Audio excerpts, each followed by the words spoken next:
What's going on, my friends? Welcome back to my little corner of YouTube, the RAFscents channel. I hope everybody's doing well today. So, I don't know if you've noticed, but I have a little obsession with fragrances, and I just love smelling really good. But when I started getting into fragrances, I was just like pretty much anybody else. I knew about the main fragrances that were out there, the cornerstones in the industry. I even knew about the scents that I grew up with, some of those fragrances that were old school that I smelled on my dad, or I smelled on some uncles, or, some family friends. And as I grew up, I got into high school. I even remember some of the fragrances that were popular back then. But now that I've grown up, sometimes these fragrances don't age well. Sometimes they seem to be a little bit outdated. But here's the good thing. There are plenty of fragrances these days that carry that same feel, that same vibe, and that feel like more of an updated version of that classic fragrance. So today we're going to go over 7 great alternatives to popular fragrances. So hope you're making yourselves comfortable because we've got a lot to cover. Let's go.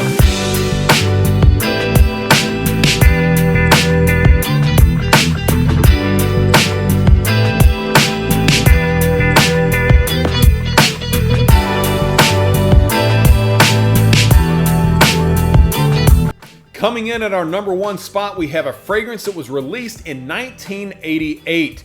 This was a classic fragrance that I remember growing up. I smelled it a lot on my dad, on a lot of guys at church, and just out in public in general. It was very popular back then, and it still has a pretty big following today. It is the aquatic aromatic fragrance Davidoff Cool Water. And I'll be honest with you, today this is not one of my favorite fragrances. Even though it does have a bit of a nostalgic feel to me, I just really can't get behind it. It's got some top notes of some lavender, mint, a little bit of rosemary, and then as it dries off, you've got some sandalwood, neroli, tobacco, cedar, some ambergris, musk, things like that. But what does that mean? It's very earthy, it's very aquatic, and it just has a deep resinous feel to it. But like I said, I just can't feel this out. However, there is a fragrance that was released in 2020 that I think is just a very big. It gives this fragrance a little bit of a facelift, if you will, and it's still a very affordable fragrance. It is from the house of Banana Republic. It is Grassland. I just came into possession of this one, I would say about 6 months ago, and there are a lot of the same notes in this fragrance as the Davidoff, but there are some brighter notes, and this one is not quite as deep. So you're going to have some apple, mint, and bergamot on the top. The lavender is going to be more in the middle of this fragrance, giving it a little bit of a well-rounded and smooth feel. And then you've got the ambergris, moss, sandalwood, and some patchouli, and a little bit of vanilla on the bottom. I think this is a great version of Davidoff Cool Water today. It is very affordable. You can find this at rack stores for about $25, like Ross, TJ Maxx, Marshalls, Burlington, things like that. So I definitely recommend this. Both of these fragrances are for the spring and especially the summertime to be worn during the day. They both have great performance, and they both are priced right around the same area. So you've got Davidoff Cool Water for the old school, and then the facelift Banana Republic Grassland. Moving right along to fragrance number 2, we have a scent that was released a few years later in 1995. This is a fragrance that was popular in the clubs and amongst teenagers and young adults. But even to this day, I still think it's a pretty damn good fragrance. It is from the house of Jean Paul Gaultier. It is La Mel, the original La Mel. There are 1.5 billion flankers of this fragrance, but the original is still super good. So it is a sweet, kind of spicy fragrance that, like I said, is good for clubs. It's good for nights out. It's got some lavender, some mint, cinnamon, vanilla, tonka bean, and amber, amongst some other notes as well.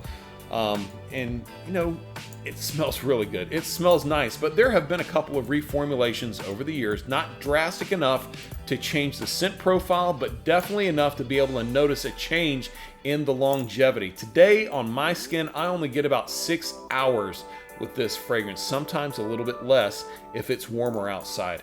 But it has gotten a facelift, in my opinion. From the house of Prada, we have Prada Lunar Rosa Sport. Now, this is not any type of a dupe or a clone or an inspired by. It definitely has a unique scent profile on its own that helps this to stand on its own 2 feet. It does share some of the same notes like the lavender, tonka bean, and vanilla, but the opening here has ginger and juniper berries. It gives it a bit of an aquatic feel. It's not aquatic all in itself, but definitely has that sort of vibe. This one is going to be better for the spring and summertime, whereas the Lamel is more appropriate for colder months. And I also recommend this one to a lot of guys that may sweat a lot. Maybe you work out in a gym, maybe you're an athlete, maybe you work out in the heat. This is a great fragrance for you guys to try out. And as far as the Lunar Rosa line goes from Prada, I think this is one of the better releases. Ocean and Prada Lunar Rosa Carbon are also some of those higher echelon of the Lunar Rosa line, okay? But the performance is definitely here, and the longevity, the projection, all of that stuff, it's really great in this fragrance. So definitely try this one out. Kind of an updated version, in my opinion, of the Jean Paul Gaultier Lamel is the Prada Lunar Rosa Sport. Try it out. My friends, I got to prepare you a little bit for spot number 3, because this one may be a bit controversial for a couple of reasons. Number 1, the original fragrance that I'm going to present is damn near perfection in and of itself, okay? But its updated version was released by a YouTuber, and not everybody is down with that idea, but I myself, I am. I think it smells great, and these are just my opinions anyway, so take them for what they are. But the original fragrance, released in 2006, a great spring and summertime scent that has some amazing mature vibes. It is Terry d'Hermes Eau de Toilette. If you know, you know. It is so bright and fresh on the top with some grapefruit and orange. Oh yes, so freaking good. And then as it dries off, the big star is in the base notes with the vetiver and cedar. The vetiver plays a huge part in this fragrance, and that's where a lot of the maturity comes in. It makes it great for formal events. It makes it great for the office, and mainly used for the daytime. Now the downside to this one is that the maturity, the vetiver, it can be quite polarizing. A lot of younger guys may struggle to feel like they can wear this fragrance. But that is where this other fragrance from Atrium Fragrance comes in. It is Mr. Fragrant by Mr. Omar from School of Scent. I got this fragrance a couple of months ago, and I absolutely love it. Very similar to Terry d'Hermes. It's got the orange in the top with a little bit of lavender. It's got the vetiver in there, but the vetiver in Mr. Fragrant is more in the heart note, you know, right there in the middle. And then some patchouli, just like in the Terry d'Hermes, right there in the base. But where this one is kind of elevated and I think has a great updated scent profile is with the ambergris and musk. It kind of feels like Terry d'Hermes and Bleu de Chanel are in this bottle together, and it's that adds a little more versatility for the younger crowd. The sillage is here, the longevity is here, the great mature scent profile is here, but because of that added depth, that added Bleu de Chanel type vibe, younger guys will be able to use this as well. Spring, summer, fall, winter, it doesn't matter, day or night. I think this can be pulled off any time that you want to pull it off. So if you want a good updated version of the Terry d'Hermes Eau de Toilette, I say look for Mr. Fragrant from Atrium Fragrance. Time for fragrance number 4, and if you're ready to take a trip back to 1982, you're going to really appreciate this fragrance, and I don't care what anybody says. This original 1982 bottle, which I think a lot of you guys know what it's going to be, I absolutely love, and I will stand by to this day. It is the Drakkar Noir. Yes, the one that really has those good 80s vibes. Now, I could get into the tens of thousands of notes that are in here, man, from lavender and citrusy notes to some green notes to a couple floral notes to a couple spicy notes to a couple of woody notes. It's like everything was packed together and thrown in here. It's soapy, it's aromatic, it's spicy, it's woody, all of those good things thrown into one. I have so many great memories with this fragrance, and even today, I still wear it. I don't care. Give me some hate in the comments. I'm totally up for it, but this is such an amazing scent. However, it has been facelifted by the house of John Varvatos, and this one is actually my favorite from Varvatos. It was launched in 2006, so it's still got a little bit of age on it, but once again, really good. It is John Varvatos Vintage, and this one, once again, has some of those, some of those same type of vibes, and there are a lot of notes in here, from rhubarb and basil and pepper on the top, to some lavender and juniper berries, suede, tobacco, woody notes, tonka bean, all of those things. But this is a really good gentleman's fragrance, especially one that wants to come off in a very confident way, but not being douchebag about it. You know what I'm saying? Both of these fragrances, both the Drakkar Noir and the Vintage, they both have great longevity. They both have great sillage. This one, if you shop online, you're going to find it a little bit pricier than the Drakkar Noir, but not much. You can find this for about $40 or $50 at 100 milliliters, and that's totally fine, okay? So if you're looking to have some of those old school vibes, but in a more uplifted and gentlemanly way, you're gonna like the John Varvatos Vintage. Check it out. Now it's time for fragrance number 5, and this first fragrance is pretty hated in a lot of places in the fragrance community. I definitely understand it, but I do see its place in the fragrance world for sure. It did have a big presence back in 1994, and it is still a big topic of conversation today. It is Versace Blue Jeans. That's right, my friends. And I sprayed some on my skin about 15 minutes ago. And when I first sprayed it on, I was greeted with a big hit of citrus. A number of different citruses in there, but the dry down started pretty quickly right after that. I'm talking 2 or 3 minutes, and then it got very floral and almost herbaceous in there. And of course, you've got some woody, sweet notes like some sandalwood, some tonka bean, some vanilla, a little bit of amber, and some patchouli in the bottom. All of these things kind of thrown together, it's too busy of a fragrance in my opinion. Some people really like this, and I think this is a fragrance that was developed to be more of a youthful scent, but to give younger people a way to smell a little bit mature after it dries down. But it just doesn't sit well with me. When I first sprayed on, it does smell a little bit like a chemical cleaner. However, I think that today there are a number of different options, not just the one I'm going to present. There are a number of different options that could work in place of this. But the one I'm going to talk about is from Armani. This is Armani Code Profumo, a very loud and very sweet fragrance, but one that definitely has the youthful burst of energy that I think that Versace Blue Jeans missed. This was released, I believe, in 2016, if I'm not mistaken. Yes, 2016.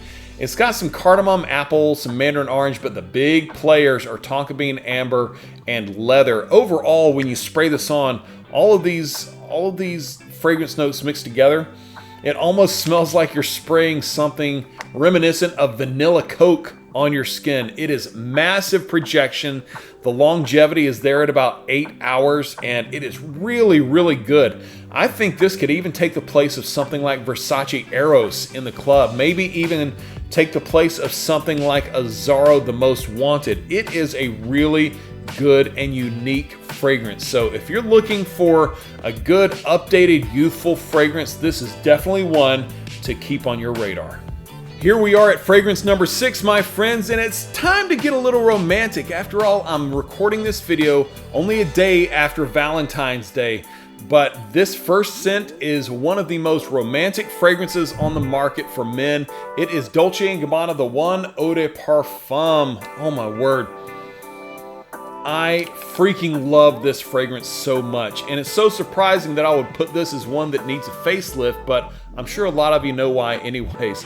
But before I get there, this is a big amber and tobacco fragrance. It's got some other, slightly woody notes, a little grapefruit on the top, but you're going to be smelling a lot of tobacco and a lot of amber in here. It is very warm, it's very cozy, it's very inviting, but where it lacks is in the performance. This is maybe 4.5 hours of longevity, and it takes about 10 sprays, no kidding, about 10 sprays on your body before somebody starts smelling it more than 1.5 feet away from you. So that's where this fragrance lacks, and it does need a bit of a facelift, and it got it. A few years later, I think in 2019, this niche fragrance was released, and it is spectacular. It is from Tiziana Terenzi. It is Hail Bop. This one right here is a big amber fragrance as well that lacks the tobacco that Dolce & Gabbana does, but it has some added spices and a little bit of added sweetness as well. Its top notes are cinnamon, some nutmeg, and lemon, giving it kind of that sweet and bright opening. And then as it dries down, you get vanilla, you've got amber, you've got some sandalwood, and a little bit of floral in there with like some labdanum and patchouli. But overall, this one right here is like what I think Dolce & Gabbana should have been from the beginning, because its problems with the performance is solved right here. This one gets at the very least 8 hours, and I only need about 2 or 3 sprays on my skin and people will be able to smell it. The downside to this one is the price. If you shop from Neiman Marcus or some other retail store that carries Tiziana Terenzi, you're gonna be over $400. Over $400. Now, I got this one from Max Aroma for about $220, $225. Still well worth it, okay? I had this one on my radar for months and months and months, saving up my money before I could get it. And so this one has a special place in my heart because I worked hard for it. But if you want a good updated version of that Dolce & Gabbana, Tiziana Terenzi The One is the way to go.